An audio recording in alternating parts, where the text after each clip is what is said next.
안녕하십니까. 윤창룡입니다.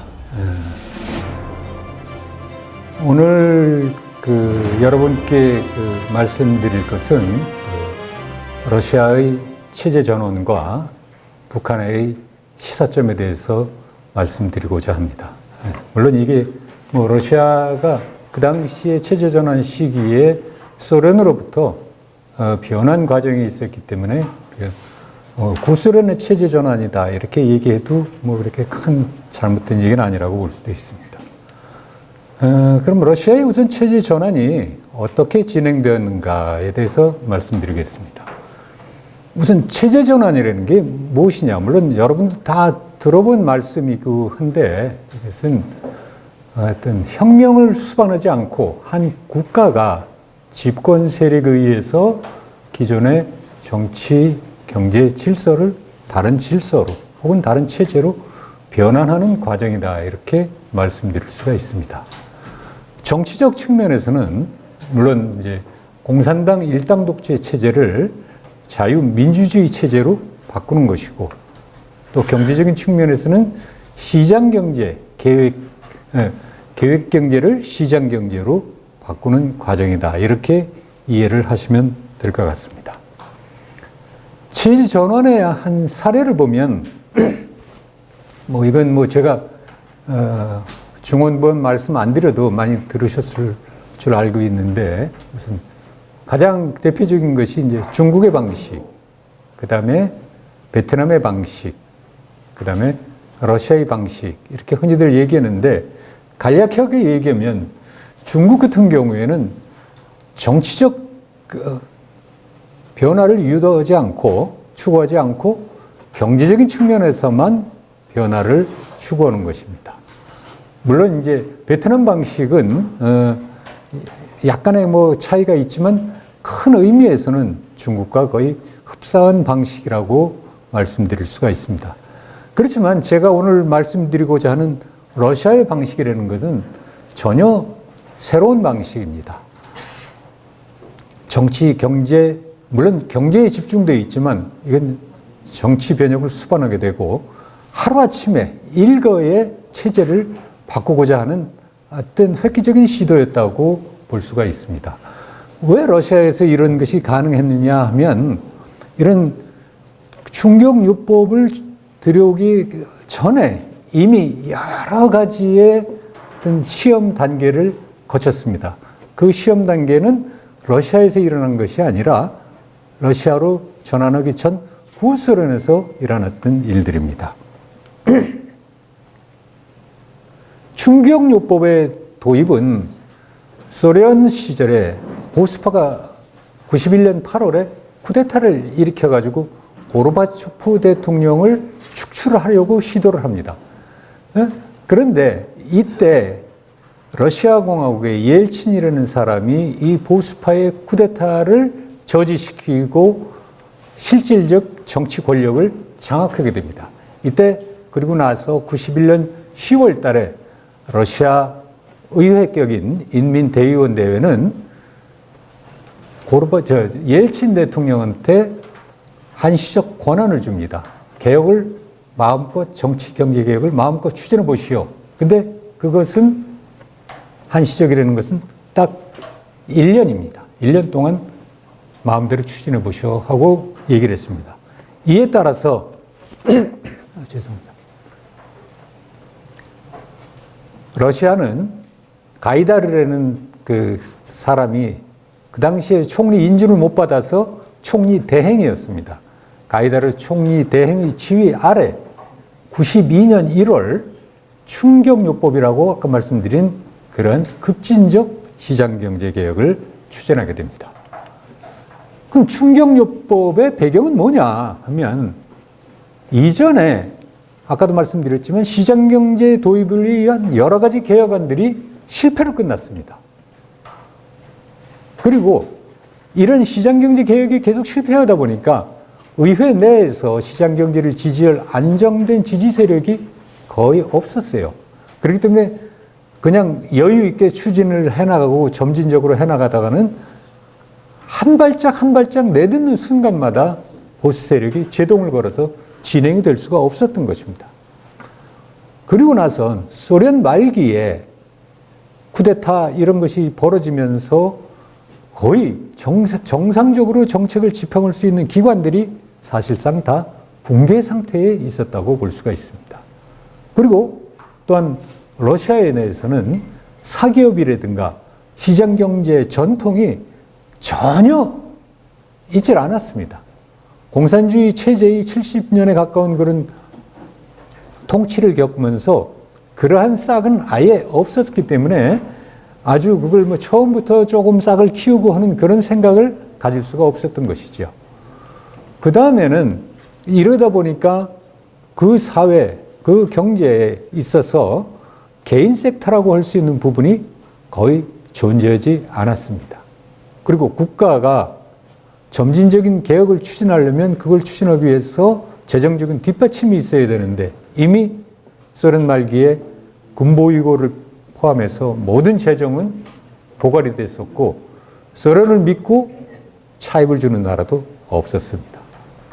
그리고 나서 국민들도 몇 년에 걸친 고르바초프 시절의 어떤 개혁의 어떤 그런 피로감이 뭐 이리 맨날 뭐 개혁한다고 그러면서 뭐 되는 건 하나도 없네 하니까 굉장히 국민들의 마음이 조급했습니다. 그 뭔가 빨리 하루아침에 성과를 보기를 바랬던 것이죠. 이러한 배경이 아마 그 러시아의 충격요법을 도입할 수밖에 없는 배경이었다 이렇게 말씀드릴 수가 있습니다. 그럼 충격요법의 핵심 내용은 뭐냐? 가장 중요한 거는 1992년 그 이듬해 92년 1월 2일부터 1월 1일은 놓으니까 그 다음 날부터 시작한 겁니다. 상품 가격을 몽땅 자유화해버린 겁니다. 그 전에 정부가 통제하던 가격을 하루아침에 다 니들 마음대로 팔아라 가격을. 그 다음에 거래도 자유화해버린 겁니다. 이게 가장 핵심입니다. 그 다음에 두 번째는 재정을 안정화시킨 겁니다. 계획경제하에서는 정부가 돈을 풀어가지고 기업을 갖다 지탱을 해왔는데 정부가 더 이상 그런 역할을 하지 않겠다 하는 것이었어요. 그리고 인플레이션을 억제할 필요성도 있었고. 그 다음에 세 번째는 국유재산의 사유화입니다. 사회주의 계획경제라는 것이 재산의 국유화에 있는데 이것을 사유화하는 겁니다. 이 사유화라는 것은 개인이 가지고 있던 그 소유라고 얘기하기는 뭐 좀 그렇지만 기본적인 소유도 집이나 땅이나 일부는 있었으니까요. 그런 문제도 있지만 기업의 문제가 제일 큽니다. 사유화는 기업을 어떻게 민간인들한테, 개인들한테 돌려줄 것인가 하는 그런 문제라고 할 수가 있습니다. 그러면 이런 그 충격요법의 핵심 내용을 하나하나 살펴보도록 하겠습니다. 우선 가격 자유화는 1월 2일부터 교통 분야를 제외한 전 도매 가격의 약 90%를 자유화했는데 왜 교통 분야는 안 했냐면 하루아침에 버스나 전차나 이런 값이 확 뛰어버려서 제멋대로 받으면 이거는 사회적 혼란이 와서 안 되는 겁니다. 그래서 공공재에 한해서는 가격 자유화에서 아주 극히 제한된 부분을 가격 자유화에서 막고 나머지는 몽땅 풀어준 겁니다. 그 다음에 재정 안정화를 위해서는 국가가 더 이상 기업이나 농업에 대한 그 투자와 지출, 특히 군산복합체나 이에 대한 그 투자 지출을 더 이상 하지 않겠다는 거고, 또 하나는 이때 처음으로 세제 개편을 통해서 부가가치세를 도입하게 됩니다. 이게 재정 안정화의 핵심이었고요. 그렇게 해서 가격을 자유화했더니 일시적으로는 그 전에 러시아 사람들은 다 주머니에다 뭔가를 챙겨놓고 있습니다.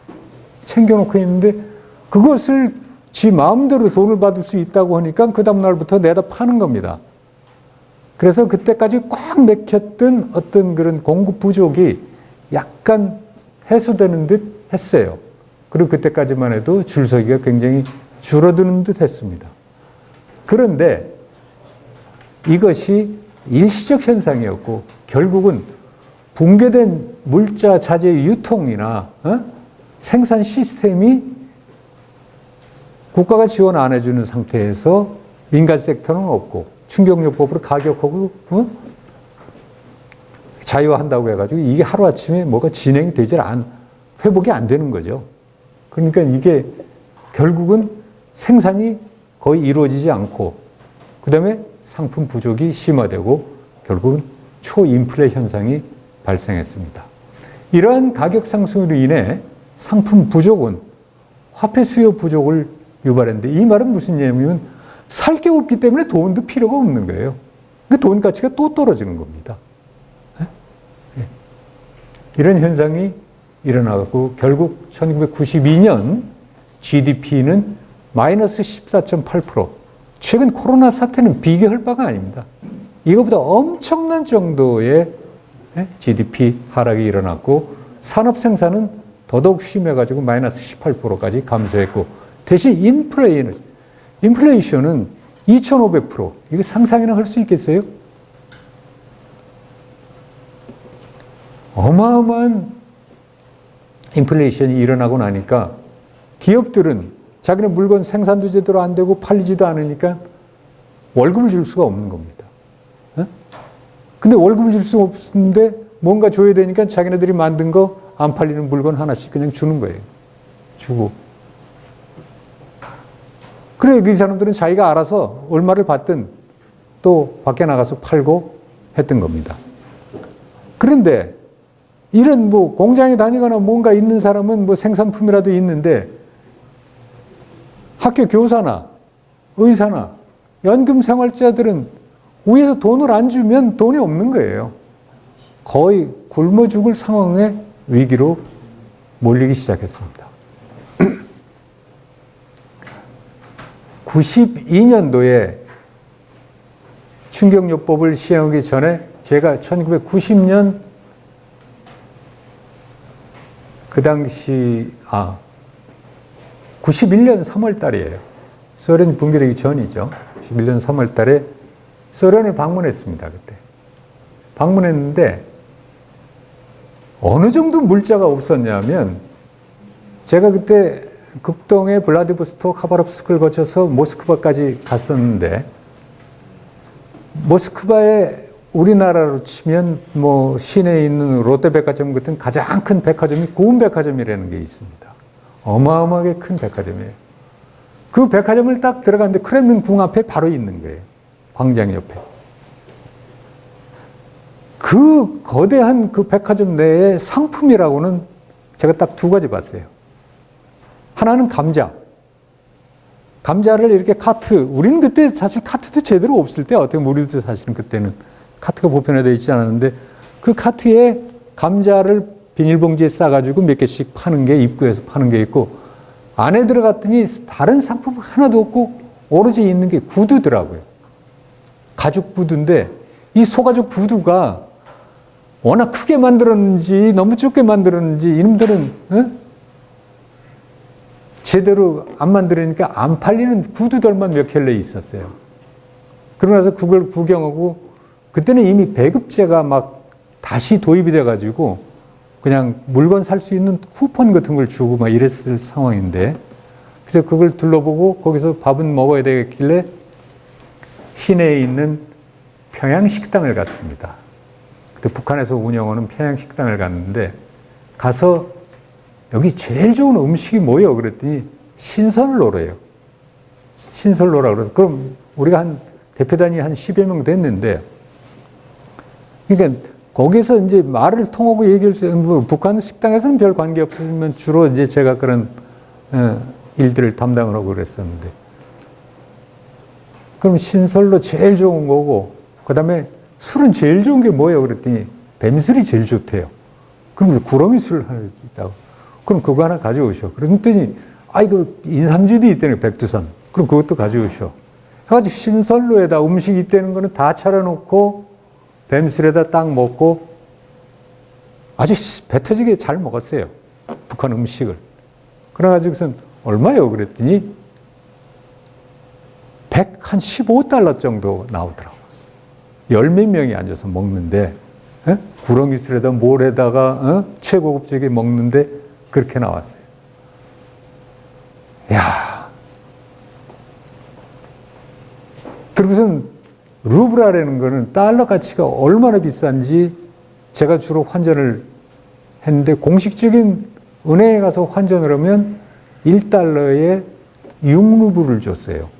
6루블을 줬는데 시장에 그냥 야매들이 거기 가면 그래요. 사람들이 또 주머니에다 이렇게 캐비어라고 철갑상어 알이 있어요. 그거 하나 캔 가져와서 이거 사라고 그러면서 돈 바꿀 거 없냐고. 그 바꾸러 가서 그 바꾸는 거는 말이 통해야 되니까 제가 이제 전담을 하고 바꾸는데 가서 한 100달러 바꾸면 이만큼 돈을 줍니다. 고액 지폐가 없어가지고 1루블짜리, 5루블짜리 해가지고 이렇게 가지고선 돈을 썼던 기억인데 그만큼 고르바초프 개혁하는 과정 속에서 경제가 완전히 붕괴됐던 그런 상황이었어요. 그런 상황에서 지금 진행하고 있는 게 이런 충격요법입니다. 그리고 또 하나의 그 핵심인 가격 자유화, 근데 거래 자유화 다음에 핵심이 사유화입니다. 그러니까 국유재산을 어떻게 논아줄 것인가 하는 그런 문제인데 이때는 국유재산을 논아주는데 무슨 기준이 있어야 되니까 이제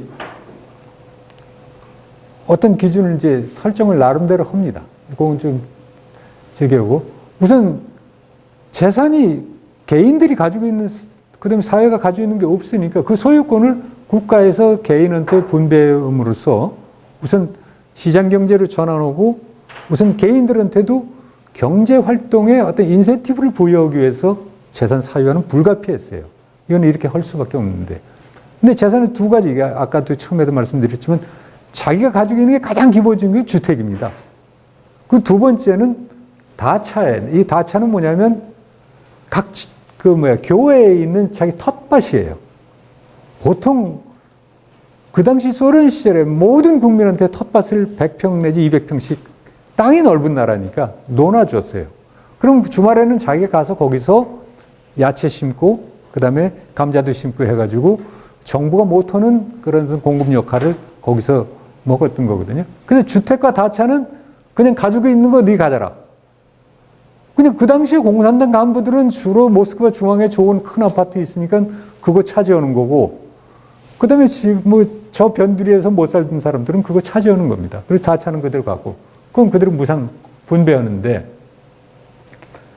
토지를 100평, 200평씩 그거는 줬지만 전체적인 큰 그 콜호주나 소포주지 집단 농장이나 뭐 이런 거는 그 사유화의 어떤 대상에서 제외를 했어요. 왜?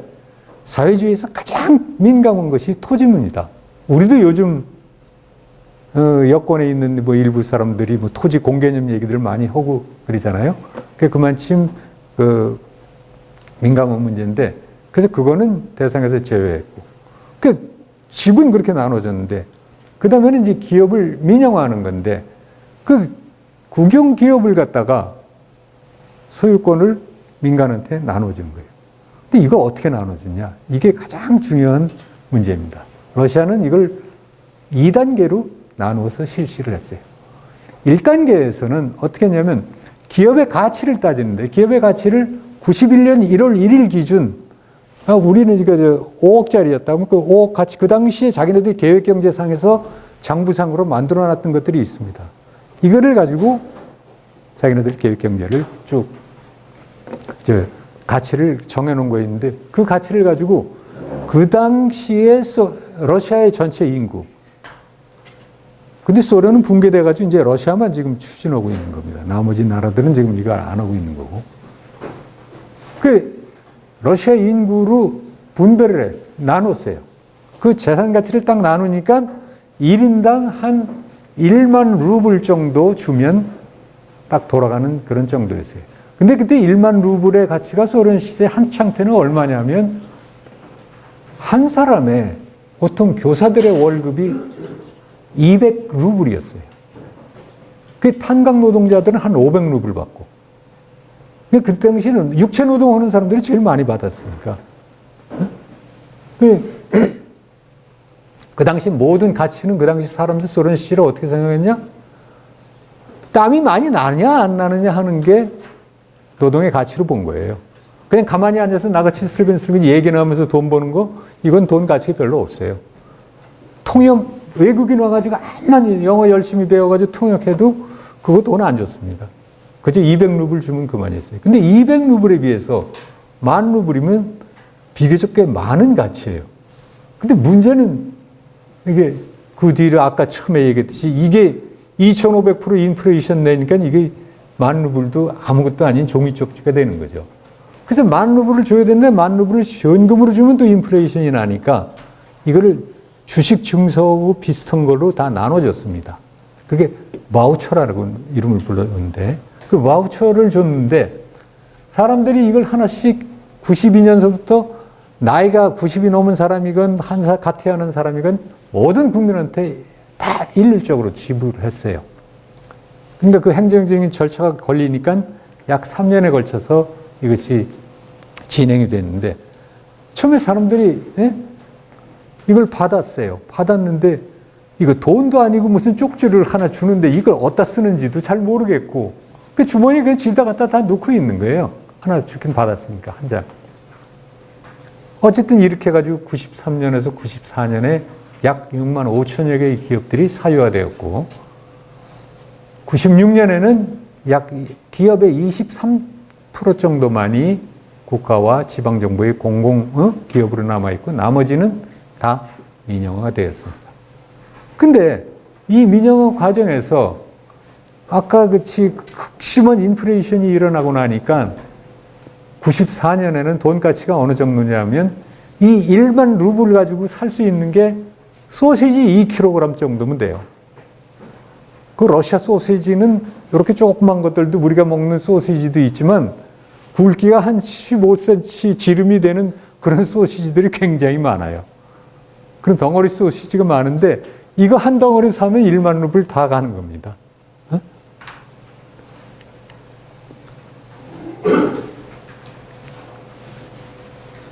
그런데 경제는 계속 악화돼가지고 93년에는 GDP가 전년비 마이너스 8.7. 아까는 뭐 14% 정도 떨어졌다 조금 나아진 거지만 어쨌든 94년에는 더 악화되고 마이너스 10.7%. 인플레이션은 2,500%가 인플레이션이 일어난 데다가 또 93년에 800%가 넘게 인플레이션이 생기고 94년에도 200%가 넘게 인플레이션이 일어났어요. 사실상 돈 가치는 거의 없어졌다고 봐야 되는 거죠. 그런데 이 바우처의 뜻을 모르고 소시지나 사 먹었던 사람들이 있는가 하면 일부 뛰어난 머리가 팍팍 돌아가는 젊은 애들이 있었어요. 주로 공산당 핵심 경제 분야에서 일했던 사람이거나 그렇지 않으면 러시아도 유대인이 굉장히 많은데 머리가 팍팍 돌아가는 유대인들은 이 종이 쪽지를 모으기 시작한 거죠. 그 종이 쪽지를 모아가지고 기업이 뭐 하나 있다 하면 노동자들이 다 나눠서 그 바우처를 가지고 사야 되는데 노동자들은 다 앉아서 담배 피는데 술 먹는데 소시지 사는데 그 바우처 다 써버리고 그 다음에 바우처 가지고 처음에는 그 어디다 쓸 줄 모르니까 할인해가지고 우리말로 하면 옛날에 뭐 와리깡이죠. 와리깡 해가지고 그걸 다 그러니까 팔아버렸어요. 이게 아예 5천 루블만 줘. 얘 안 돼. 3천 루블. 막 이렇게까지 바우처 값은 떨어지고 그렇게 아주 팔려나가는데 그걸 수집한 사람들이 러시아의 오늘날의 재벌이 되는 겁니다. 근데 이렇게 돼가니까 보수 세력에서는 가만히 있겠냐고요. 그 옐친 대통령은 사실 자기가 소련이 붕괴되고 해체시키고 러시아라는 조금 작아진 나라를 물려받긴 했지만 엄청나게 자기가 해야 될 일이 많았어요. 가장 중요한 것 중에서 하나가 소련이라는 거 이따가 내가 자세히 말씀드릴 기회가 있을지 모르겠는데 이 나라를 어떤 나라로 만들 것인가 하는 게 제일 중요한 겁니다. 공산주의 체제가 무너졌지만 새로운 체제라는 것은 자기네들한테 아무런 경험도 없어요. 그렇기 때문에 옐친은 그래도 생각한 것이 전 세계에 보편적으로 있는 게 민주주의 국가다. 그래서 민주주의 체제를 도입하고 거기다 대통령 중심제의 신헌법 국민투표를 통해서 새로운 헌법을 만들려고 했어요. 그랬더니 보수 세력이, 왜? 그때는 의회가 상당한 권력을 가지고 있으니까 그 의회가 무슨 소리냐? 옐친 네 멋대로 1년 겨우 딱 제한된 시간 줬는데 제대로 안 하고 무슨 이렇게 나라 경제는 거덜냈는데 무슨 계속하겠다고 그러냐? 안 된다. 우리가 해보겠다. 우리가 주도해야 되겠다 하면서 대통령 권한을 제한하려고 그런다. 그 전에 아까 처음에 말씀드렸듯이 1년 동안 주었던 한시적인 권한을 박탈하려고 그러는 거예요. 그래서 둘이 싸우고 시작해요. 그러니까 옐친은 그럼 안 되겠다. 그럼 나에 대해서 신임 투표를 해보자. 우선 먼저 국민 투표를 실시하고 인민대의원대회는 탄핵을 추진합니다. 그런데 신임 투표에서 옐친이 통과돼요. 그러고 나니까 93년 9월 달에 인민대의원대회라는 걸 국회를 해산해 버립니다. 그리고 신헌법에 대해서 국민 투표를 하기로 선언을 해요. 이렇게 하니까 보수파에서 가만히 있는 게 아니라 그래? 그럼 나 너 옐친하고 일 못하겠다. 그러면서 또 아까 있었던 보수파의 쿠데타, 고르바초프에 대한 보수파의 쿠데타와 마찬가지로 옐친에 대한 보수파의 쿠데타가 또 일어납니다. 그러면서 그 당시에 부통령이었던 루츠코이라는 사람을 대통령에 옹립하고 그 다음에 새로운 정권을 의회가 구성을 하게 돼요. 그래서 그것을 소위 얘기해서 이중권력이라고 합니다. 대통령의 권력이 따로 있고 의회가 권력이 따로 있는 거예요. 이렇게 해서 정치 싸움을 하다가 옐친은 자기가 보수파 공산당 그 소련 시절에도 쿠데타를 한번 진압한 바 있잖아요. 근데 이거 그래? 웃기는 소리 하면서 탱크들을 쫙 불러다가 국회의사당을 대고 그냥 대포로 때려버립니다. 그러니까 거기 있던 분들이 총 들고 싸우다가 쟤 납작 엎드려버리고 다 그냥 진압을 해버리죠. 옐친. 지금 그 당시에 그 옐친이 포격을 한 국회의사당이 뭐냐 시내 한복판에 있는 거예요. 지금은 그 러시아 정부 그 청사인데 대통령궁은 크렘린이고 그렇게 지금 있어요. 그래가지고선 어쨌든 이중권력 상태를 종식시키고 그해 93년 12월 12일 날 신헌법 초안에 대한 국민투표를 실시합니다. 그리고 처음으로 새로운 의회를 도입을 했는데 그게 국가두마라는 불리는 거예요. 이것이 이제 처음으로 소련 혁명 이전에 있었던 이후에 처음으로 앉아서 실시를 해가지고 러시아를 정치적으로 민주주의 국가 체제로 전환을 하게 된 거죠. 근데 이렇게 해가지고 몇 년 저기 했는데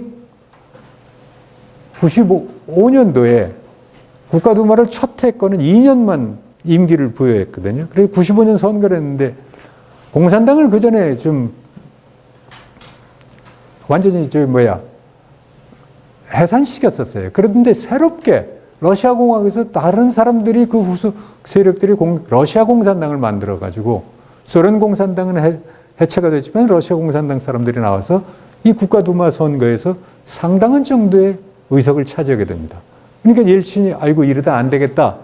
내가 뭐가지 날아갈 수도 있겠다 싶어가지고 아까 생겼던 러시아 신흥 재벌들하고 결탁해가지고 2단계 사유화를 진행합니다. 2단계 사유화의 핵심은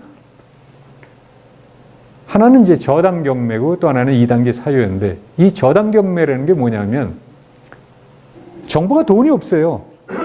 기업이 제대로 안 되니까 세금 거둘 데가 없으니까 돈이 없죠. 그런데 이 사기업에서 지금 사유화에서 기업을 차지한 연마책이나 은행을 차지한 놈들은 돈이 있어요. 그러니까 이 사람들이 정부가 아까 민영화를 아까 20몇 % 안 하고 있거나 그 민영화 과정에서 가지고 있던 기업한테 저당을 잡히고 기업으로부터 돈을 꾸는 거예요. 그 돈을 꾸어서 시간이 되면 정부가 갚아야 되는데 이게 미기작거리면서 안 갚는 거예요. 서로 작당을 해서. 안 갚으니까 그래? 그럼 나 이거 몰수 해가지고 대기업을 몰수해요. 이게 저당 경매입니다. 이 저당 경매로 해가지고 지금 러시아의 대재벌들이라고 얘기하면 수르브니예프가스나 시브니예프, 노릴스크 니켈, 시단코, 유코스는 현재 러시아 석유입니다. 이런 전략적인 자산들이 다 대기업들한테 그대로 다 넘어가 버렸어요. 그러고 나가지고 이 사람들을 결탁해가지고 96년 대선을 치러가지고 옐친이 다시 재선이 됩니다. 그리고 나서 2단계 민영화를 추진을 하죠. 2단계 민영화는 그 전에 안 했던 기업의 어떤 지분을 다시 민영화하는 건데 민간인은 거기에 참여할 수도 없는 거고 결국은 올리가르키들이 주로 거기에 참여를 해서 민영화를 실시하게 됩니다. 이렇게 됨으로써 러시아는 경제가 시장 경제로 전환이 되었지만 이 시장 경제는 그냥 우리가 보는 그런 정상적인 시장 경제가 아니라 몇몇의 올리가르키들이, 이 올리가르키라는 건 러시아 말이에요. 이 과두 지배라는 의미를 가진 건데 우리말로는 그냥 재벌이라고 생각하면 딱 됩니다.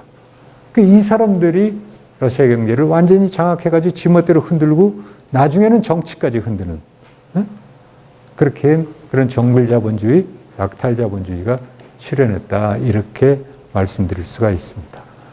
이런 그 충격요법의 배경은 그전에도 여러 아까 말씀드렸었는데 초기에 어떤 고르바초프가 우선 개혁을 시도했지만 이 당시의 개혁이라는 건 우리가 유념해야 될 것이 소련 체제를, 사회주의 체제를 다른 시장경제 체제로 옮기려는 것이 아니라 비체제 전환이다.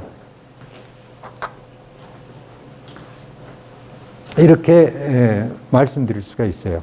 그러니까 소련의 사회주의를 어떻게 하면 지속 가능하게 할 것인가 하는 개혁이 고르바초프의 개혁이었다. 이렇게 말씀드릴 수 있고 핵심 개념은 여기 그 당시에 개혁, 개방, 글라스노스트, 그 다음에 베레스트로이카. 베레스트로이카라는 것은 리스트럭션이에요. 리스트럭션이고 그 다음에 세 번째는 개혁의 핵심이 신사고 외교입니다. 이 외교적으로. 이 신사고 외교는 공동 안보를 수행해서 서방과의 공존을 추구하는 건데 여기에서 군축 협상에 이념을 제공했고 고르바초프 시절에 우리가 지금까지도 혜택을 누리고 있는 유럽 재래식 무기 감축 조약 체결이라든가 INF 조약 체결이라든가 스타트 원 전략 무기 그전에는 제한 협정이었지만 이때는 제한이 아니라 감축을 하는 줄이는 스타트 원 협정도 체결되고 아프간 주둔군 철수도 이때 이루어졌고 지금은 미군의 철수가 이루어졌지만 이 당시에는 1989년도 이때는 소련군이 진주에서 10년 동안 수렁에 빠졌다가 이때 철수하는 과정이 있었습니다. 그 다음에 중소 화해가 이때 진행이 됐고 그리고 고르바초프가 중국을 89년 5월 달에 방문했고 이때가 천안문 사태였어요. 그리고 브레즈네프 독트린을 폐기합니다. 그 다음에 냉전 종식도 선언하게 되고 이 브레즈네프 독트린은 제한주권론, 즉 동구권의 자유화를 인정하는 그런 얘기입니다. 어쨌든 이렇게 고르바초프의 그 앞선 그 계획이 저희가 있었다 하는 것을 말씀을 드리고 요거는 내가 자료를 여러분들한테 저기 해놓은 게 있기 때문에 이 배경은 왜 충격요법을 할 수밖에 없었고 그 전에 어떤 일들이 일어났는가 하는 것을 쭉 말씀드린 거예요. 그러니까 한번 가서 보시면 될 것 같고 마지막으로 제가 끄트머리에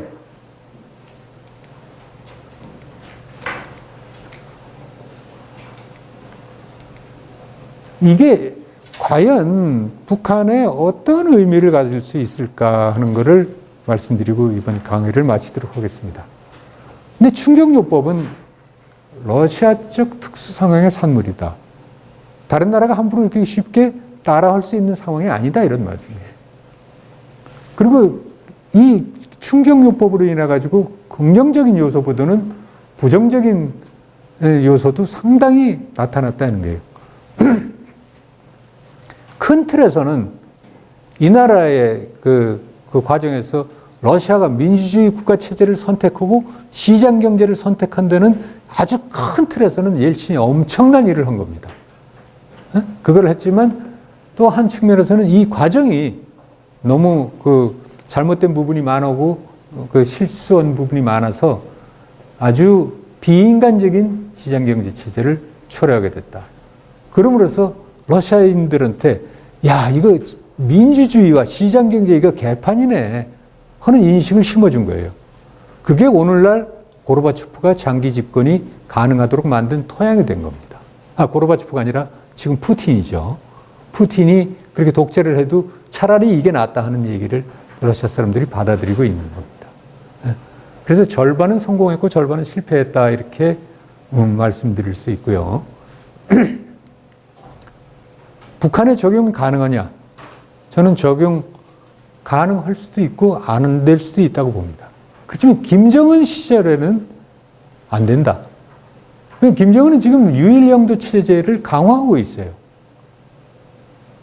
작년 12월 달에 반동 사상문화 배격법.